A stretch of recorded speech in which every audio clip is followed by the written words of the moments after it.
इधर भी पूरा आने में।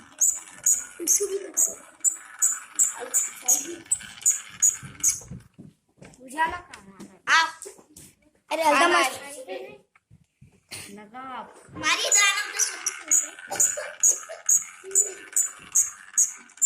हमको ले ले पहले। हाँ देखो उसको, ए खामोश। सब बच्चे कैसे आएंगे भी? वो तो ऊपर करना पड़ेगा ना। हो गई बिजली तैयार हो गई। झक झक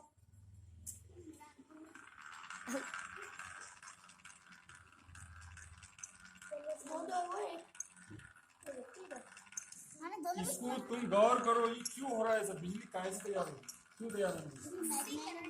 इसमें क्या क्या है गौर करो ना। मैग्नेटिक से, इसके अंदर तांबे के तार है, लोहे की है, ऐसे मैग्नेटिक फील्ड पैदा हो रही। क्या हो रहा है?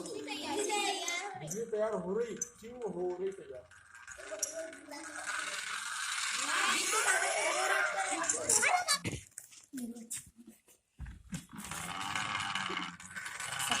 गरम हो गया भी और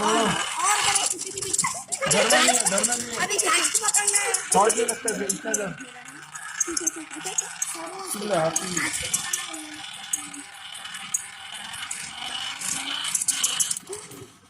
ठीक है चलो।